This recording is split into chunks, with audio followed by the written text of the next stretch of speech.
सबसे बड़ी पार्टी बनकर उभरी, लेकिन इंडिया गठबंधन सरकार बनाने से काफ़ी दूर है। कतई दूर नहीं है। अभी देखिए आगे होता क्या। अभी तो सांसद चुन के दिल्ली पहुंचे भी नहीं है। पूर्वांचल में सर, अयोध्या में जिस तरीके से भाजपा की हार हुई है, क्या लगता है अयोध्या की ये जनता की अंतरात्मा की आवाज़ जग गई? बिल्कुल, अयोध्या के लोग का मैं आभार व्यक्त करता हूं, धन्यवाद देता हूं और बड़ी जिम्मेदारी से कहता हूं, मीडिया के साथियों, हालांकि आप लोग भेजोगे तो हो सकता है ऊपर से काट दिया जाएगा।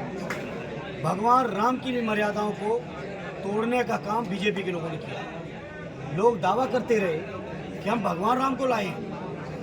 अगर भगवान राम के प्रति श्रद्धा है, भाव है, अगर वो ईश्वर की उनको मानते हो आप, तो कम से कम ये दावा तो ना करो।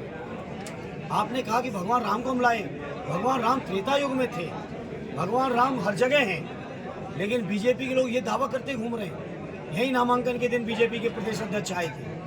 आज आप उनकी रिकॉर्डिंग्स उठाइएगा और क्या कह के गए थे। तो इसलिए भगवान राम भी इस बार नाराज हो गए और उनके भी जो स्थान थे, चाहे अयोध्या हो, चाहे चित्रकूट बांधा हो, सारी जगह पर बीजेपी हारी है। जिस तरीके से बीजेपी बनारस में चुनाव जीती है, प्रधानमंत्री वहाँ चुनाव लड़ रहे थे, लेकिन काफ़ी कम मार्जिन रहा। इंडिया गठबंधन ने काफ़ी चैलेंज उनको किया, क्या कहेंगे?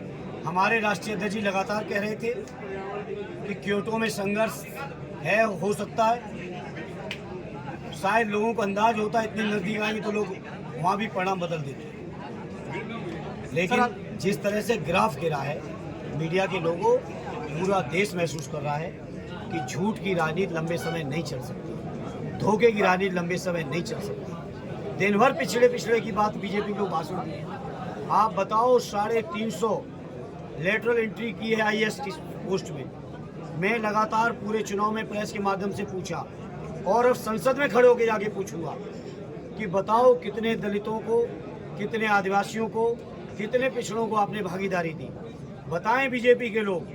देश की राष्ट्रपति भवन के सचिवालय में, प्रधानमंत्री सचिवालय में, देश के जितने भी बड़े पद हैं सचिव स्तर के, उन पर PSUs हैं, उनमें मुख्यमंत्री के तौर पे, उनमें गवर्नर के तौर पे हैं, तो उनमें देश की जितनी भी की पोस्टें हैं, आज संसद में जाने के बाद चूंकि आजमगढ़ के लोगों ने अपना आशीर्वाद देके मौका दिया है, तो जाके इस सवाल पूछेंगे कि बताएं बीजेपी के लोग 10 साल में क्या किए।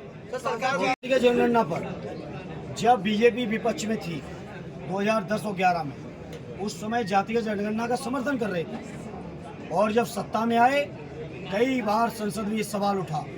लगातार बीजेपी के लोगों ने डिनाई किया कि हम जातीय जनगणना नहीं कराएंगे। इससे बीजेपी के लोग, जो पिछड़े विरोधी हैं, जो दलित विरोधी हैं, जो संविधान बदलना चाहते थे, इनको उत्तर प्रदेश की जनता ने जवाब दिया है। सर, सरकार बनाने के लिए अभी तकरीबन 41 सीटें आप पीछे हैं।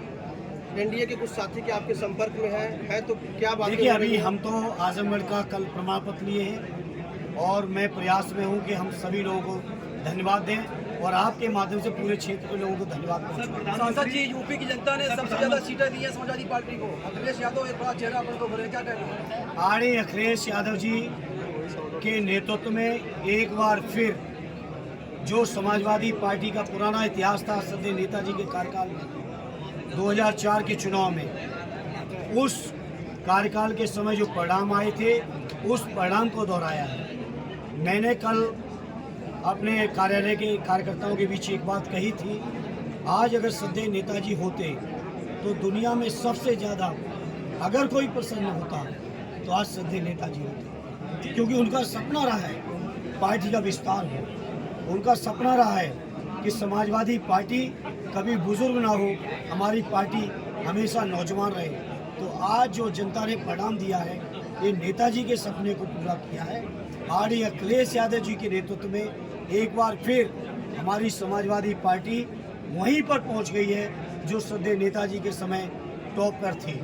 उसी तरह की पार्टी आज हमारी बहुत मजबूती के साथ खड़ी हुई है। लेकिन जब से हमारे आजमगढ़ आए नहीं तो दर्शन नहीं हुए। देखिए, वो बातें ख़त्म कर दीजिए। जब जनता ने कल अपनी मोहर लगा दी, ये बातें कोई नई नहीं थी, ये बातें चुनाव में भी बहुत हुई।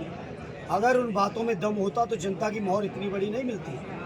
आजमगढ़ की समाजवादी लोगों ने, हमारे विधायकों ने, हमारे वरिष्ठ नेताओं ने जो यहाँ संघर्ष किया है, ये जिला कोई मामूली जिला नहीं है, ये नेताजी के जज्बातों का जिला है, उनके बनाए हुए रिश्तों का जिला है। नेताजी ने इस जिले को अपनी धड़कन समझा है। आरडी राष्ट्रीय अध्यक्ष जी ने यहीं इस बैठौली की सभा में आके इस चुनाव में कहा था, कन्नौज, इटावा, मैनपुरी, बदायूं हमारे सब गढ़ हैं, लेकिन आजमगढ़ सबसे बड़ा गढ़ है।